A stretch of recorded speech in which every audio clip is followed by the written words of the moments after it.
You're listening to Making Money Online with Lisa Johnson, the podcast that tells you what it really takes to build a business and the simple steps to get you there. I'm determined to share with you the reality of easy, simple business marketing tips to make passive income so that you can start making money online. As entrepreneurs, you know speaking can help generate leads and help you make more money online. Well, my friend Trisha Brooke is the transformational speaker mentor for you. If you want to shift from being a good speaker to a great speaker, there is someone I know who can guarantee your success. I've known Trisha for years and she's one of the best in the business. She's literally supported thousands of thought leaders in becoming top speakers and influential voices.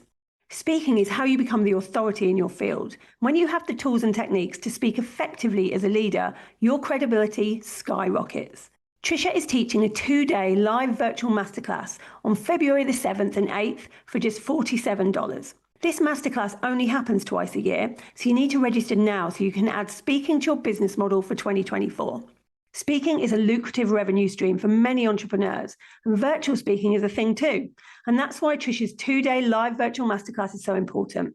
When you have the skills to effectively communicate, your speaking career will add to the revenue streams you already have in place to make more money online. And like me, she's high integrity, no scarcity marketing, and consensual selling. Head on over to theartofthebigtalk.com/MMO and start stepping onto big stages. You'll find the link in the show notes. Hello and welcome to this week's episode. One of the things that I love to do is talk to people who have started in one place and they've got to a very different place. And I like to do this in other industries, not just the industry that I'm in, because we can always learn a lot from people that have just decided that they're not staying where they are. So today I'm going to talk to Katie Godfrey. Katie helps beauty business owners to grow and scale their businesses. And it wasn't always that way. Like me, Katie comes from a humble background. She was a single parent. She was bullied at school. And these are things that I love to touch on because I want to show everybody out there that it doesn't matter where you come from. It matters where you go. It doesn't matter what's already happened to you. It matters where you have decided to get to in the future. So welcome to the podcast, Katie. Thank you so much for having me. No worries. Tell us about how you even got started with what you do. So that was started back when I was 19. It was due to leaving school at 13. So I left school at 13 with no qualifications to my name whatsoever because I was severely bullied. So 13, my mum... 13 is really young to leave. I was young. And I went into work straight away. I modelled for years after that to like build my confidence. So I've literally been... I should be retiring soon, right? I've been working a long time. You should, yeah.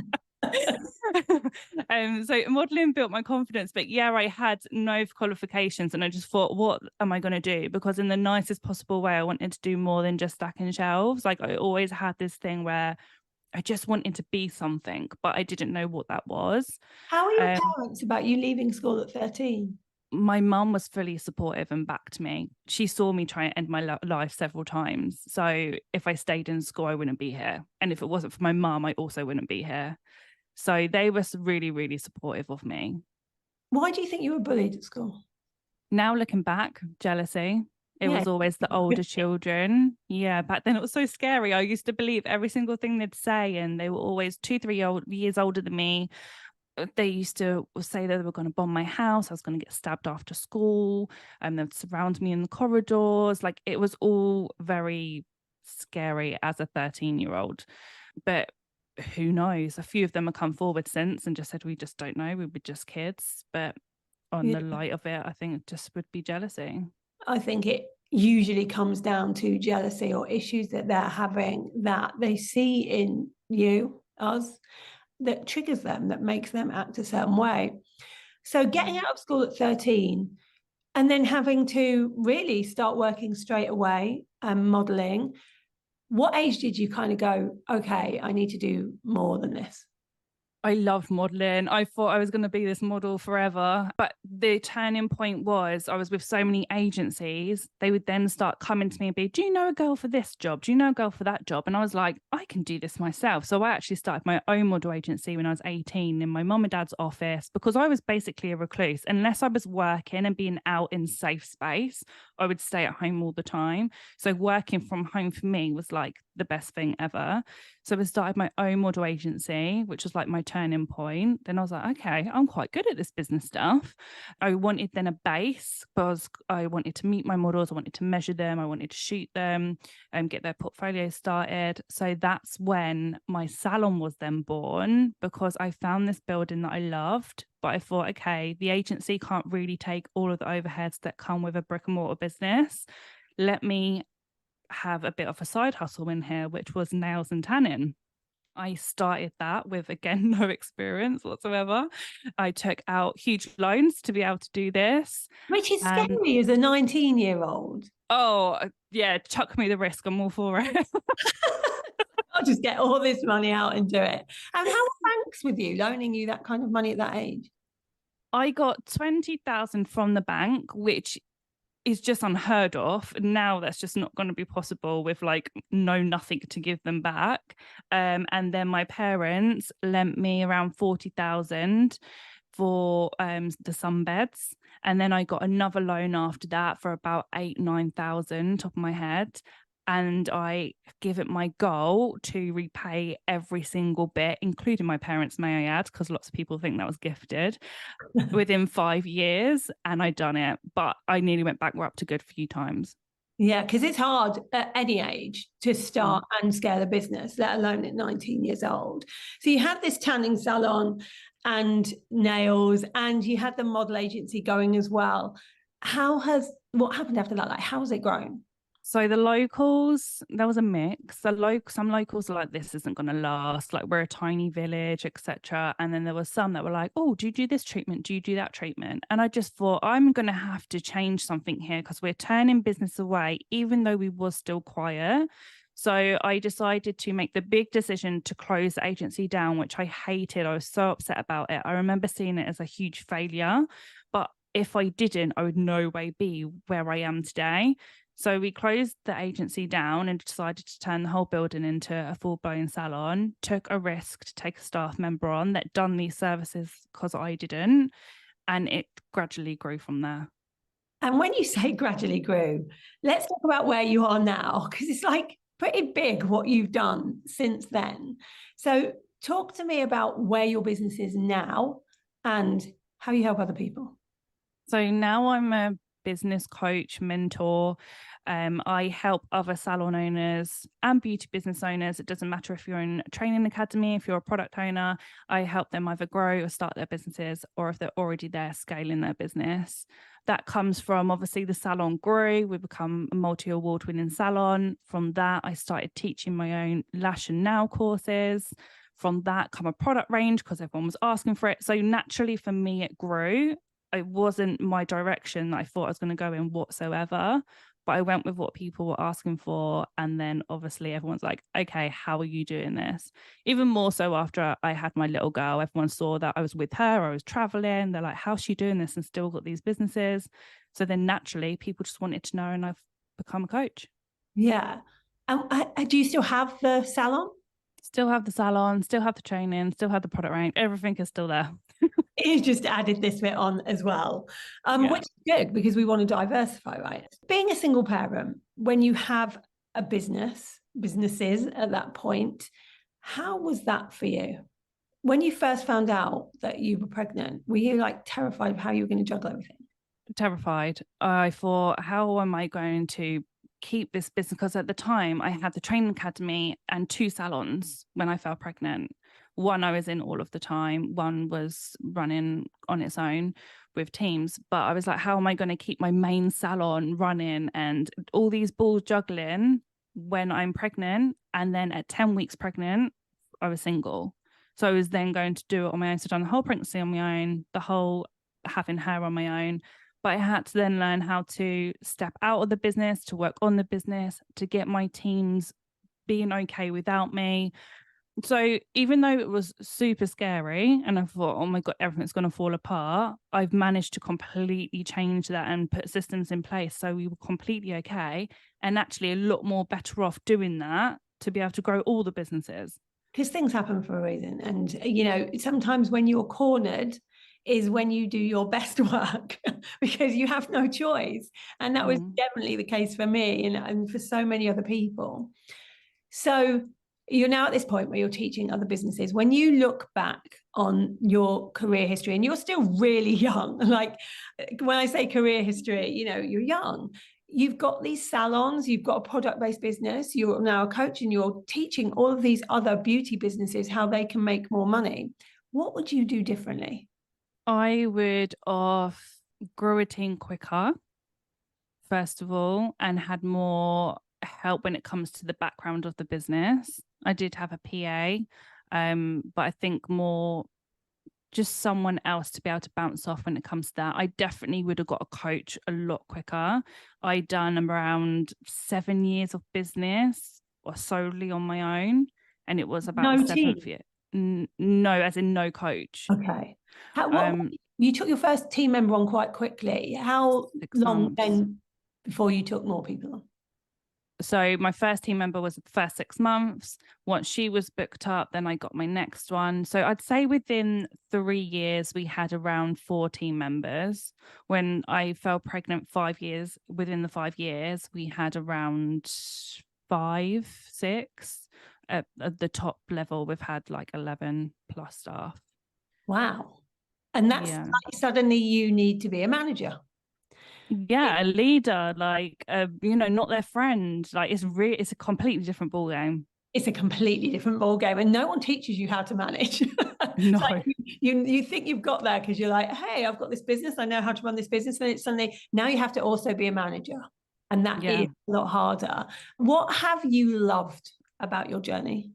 I've loved just helping so many people, whether that's that confidence coming to the salon, whether that's them starting a career as a lash artist because I've taught them in a private course, or obviously now, like just this morning, receiving a text of how much money one of my salons has taken. And it just helping people. I love being able to share my knowledge.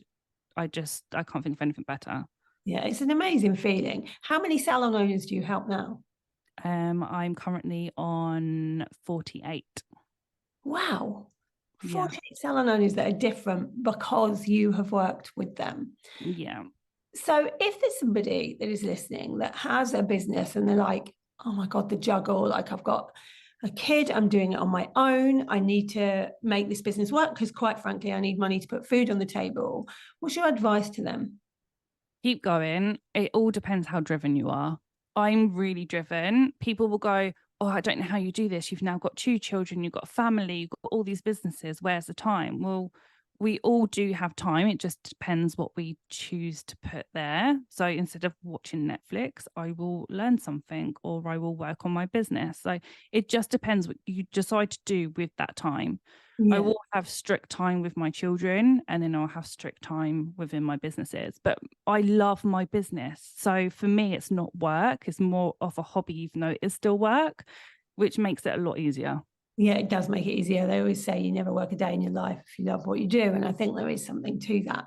Now, as somebody this is a controversial question, as somebody that looks very young, looks very pretty, you're blonde, I get treated a lot just because I'm a woman differently in business. How do you get treated? I've always been treated with the young card. Oh, you're so young.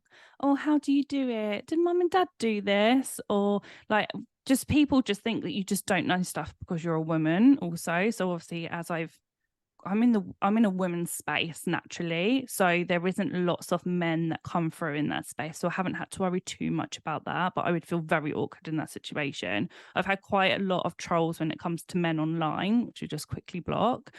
But I've always had the young card pulled at me. I've always hated that. There's always something, isn't there? They'll always find some reason why you were able to get there, whether it's, oh, it must be your parents or you had money or any of those kind of things. But I don't think people realize the dedication it takes at a young age to do this when your friends are going out and there's all sorts of things happening, and you're like, no, I'm going to grow this business and that's my priority? I completely sacrificed all my younger years from being that 13-year-old and wanting to go straight into work there with the modeling, to then going in and having all these overheads as a 19-year-old. Like, I paid them, no one else paid them. So I would work every single hour. I would give up them nights out with my friends. Like, I didn't have that much of a social life because I was so invested in the business. Not many people would do that.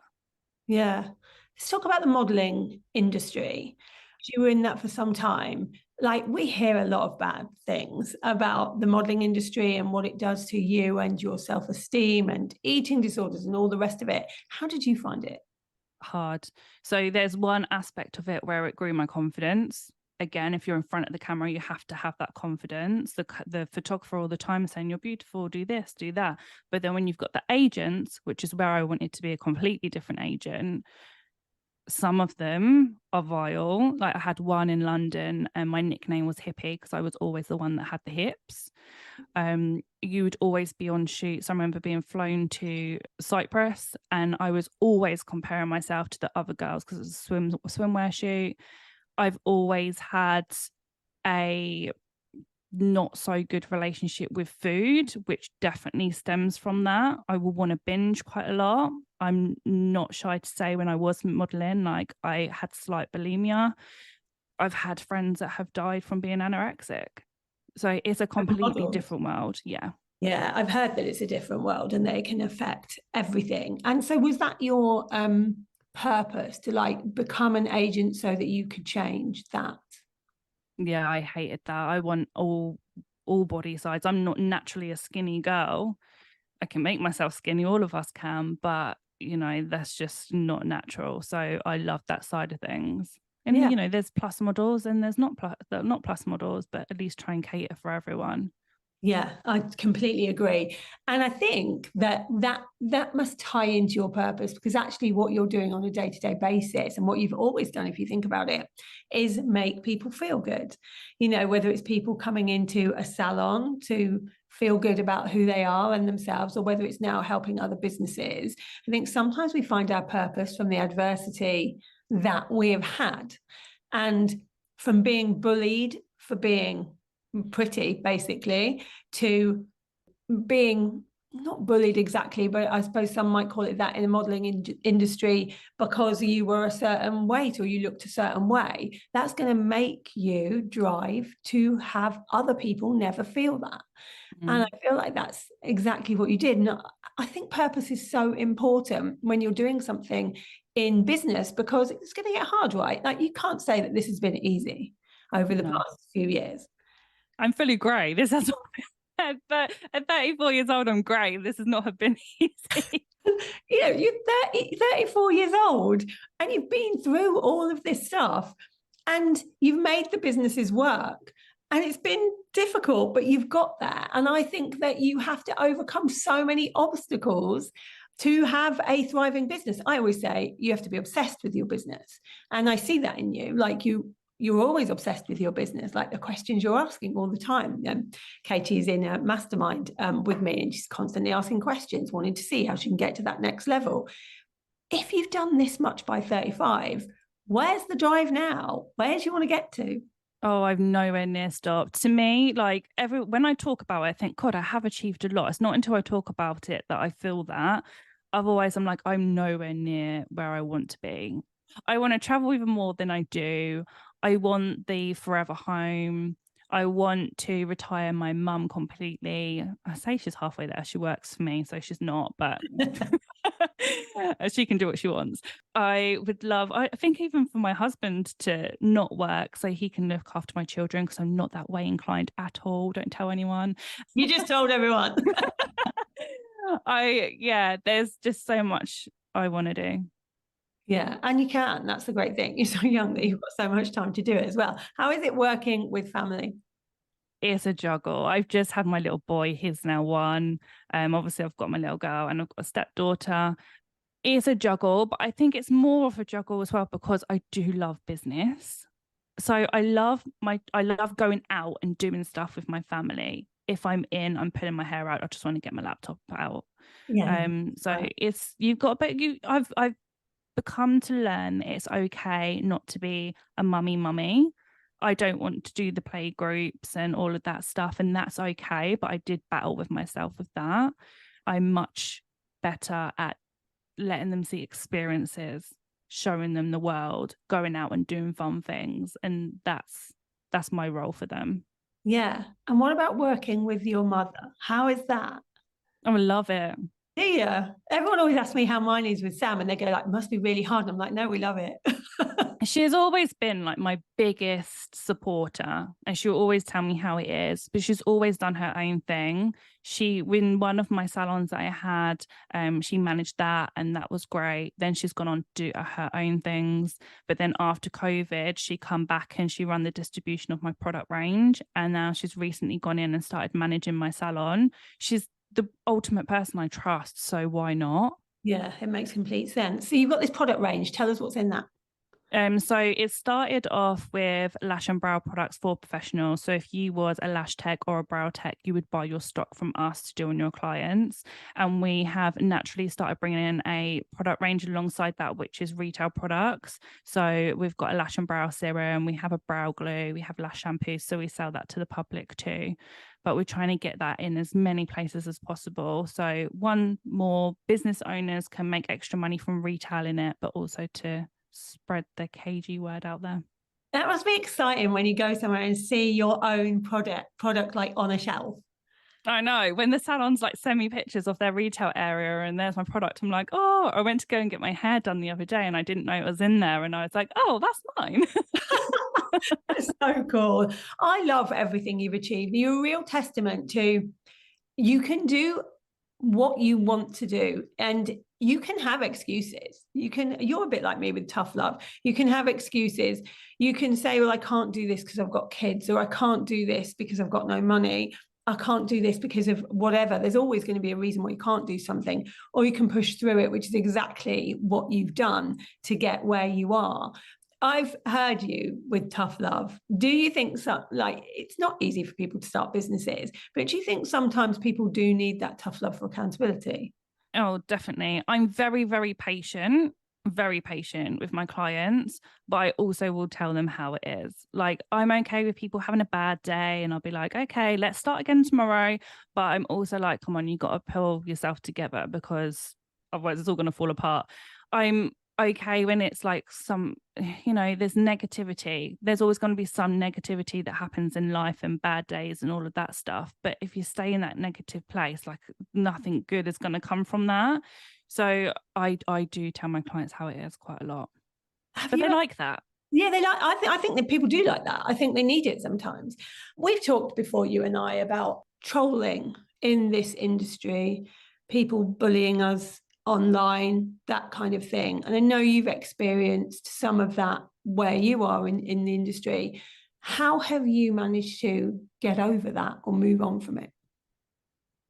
I am very good at like staying in my own lane. I don't now look for things where sometimes I'd be like, okay, what have they said? And I'd want to know.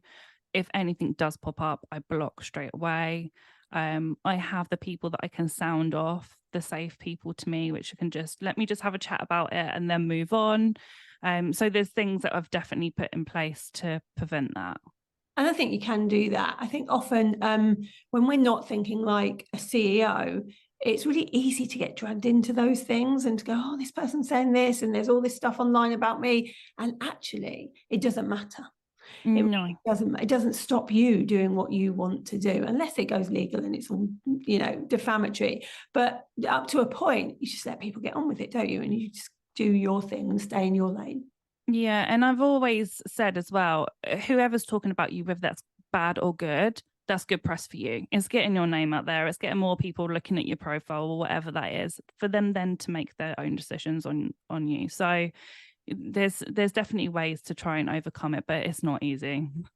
No, it isn't easy. It's just something that the more visibility you have, I think you just have to deal with. And both of us have done that, and we're out the other side, and it hasn't really affected our business and how much money we make. And really, if it's not affecting that, we don't need to look at it. And neither does anyone listening out there who might be going through something like that. Mm-hmm. Thank you for coming in today. I think your story is so inspirational. I'm hoping that some of our younger listeners might know and realize that actually you can start whenever you like. It doesn't matter if you're 13, 14, 16, 18. It doesn't matter if you're a single parent. It doesn't matter what you've been through before. You can make a success of your business. And I think, Katie, you've really shown us that. So thank you. Thank you, everybody, for listening. As always, if you want to discuss anything on this podcast, then please go to that strategy group and let us know what you think, because we loved having those discussions with you. I will be back next week for another episode of Making Money Online. Thank you for listening to Making Money Online with Lisa Johnson.